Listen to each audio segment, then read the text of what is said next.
Joseph Leinweber Jr. Everybody knows me as Joe.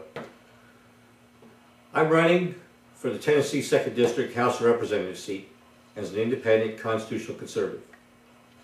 I'm a lifetime Republican, dedicated to the Republican Party for 30 plus years. Last year I pretty much got fed up with the way things are going in the GOP. Didn't like the attitude and the situation that occurred of the lesser of two evils with the folks that were proposed as candidates. Just as upset with the Democratic Party and what they've done to the country.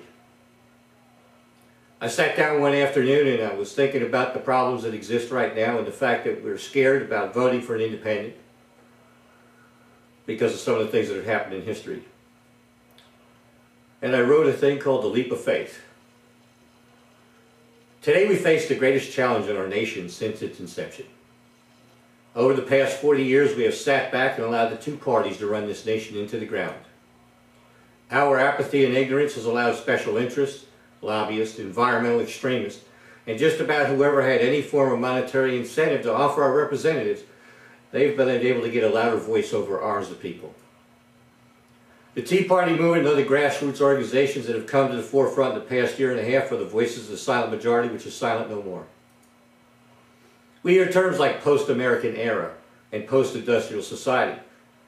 And our own president has used the attitude and the phrase, we're in a post-American world. These have been coined by those who hide behind the First Amendment's mandate of freedom of speech while speaking and proposing our own demise. Our representatives represent only their own self-interest or that of the party. They spout the rhetoric of for the people while lining only their own pockets, taking from ours. We do not have a two-party system, but only one party, the incumbent party, which seeks only to perpetuate its own power.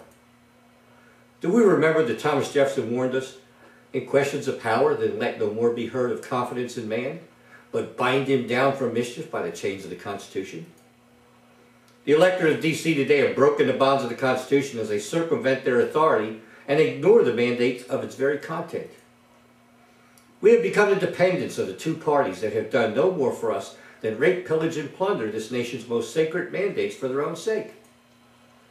As we enter this time of peril, we foolishly recall the wrong history of our nation, as the GO fights for its very survival, using the lost election of George Walker Bush to incite its concerns of disenfranchised former real Republican conservatives that are now running as independents. And as the Democrats suffer from the intervention, infiltration, and occupation of its highest seats by progressives that would seek to turn America into what so many have fought, shed their blood, and died for to prevent. The only history we need to remember is that of the small and so few, barely a third of those occupying the colonies, that risked everything, took the chance, stood up alone against the tyranny and cast off the bounds of their oppressors to stand and fight and give their lives so you and I could taste the freedom this nation has allowed us to have. You must declare your independence. Independence from the rhetoric and cliche of the political parties. Whether you're a Republican, Democrat, a Libertarian, Green, or one of the many other organized registered political parties, we need independent thinkers that think America is a great nation. Independent men or women that believe that the Constitution wrought in the blood of our founding fathers, written as a testament to one's burning desire for freedom, cast, defended, and upheld by the blood of those that have gone before us and those that will sustain it. Declare your independence and cast off the chains of those that conspired against us in the name of our best interest or our security. Cast off 40 years of the new tyrants, gaining a foothold in the hallowed halls of our founding fathers. Remember the real history of America and its struggle against all odds, and that every founding father warned us of the dangers of party power. They speak of power but not of the people and hang their heads or turn their backs on the Constitution they swore to uphold. Americans, make your stand on November 2nd, 2010. Vote for an independent or an unknown and kick out the incumbents that are left as they announce now their flight from the ship called America that they have sunk. As more and more of these rats flee by announcing their retirements or decline to run for re-election, you think hard, oh you out there in America that fear if you don't stay true to the party, the opposite one will win. This is not a game. There is nothing to win. Our liberty and freedom are at stake.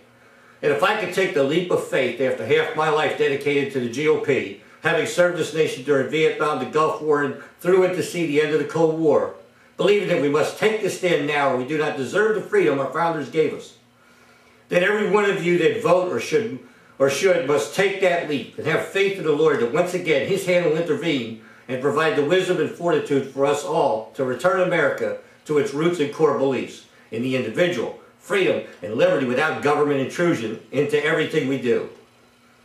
We do not believe, nor do we have the faith. We lack the courage, or we'll get what we deserve and not what we want. Samuel Adams said to the loyalists, "Crouch down and lick the hands that feed you. May your chains sit lightly upon you, and may posterity forget that ye were ever our countrymen."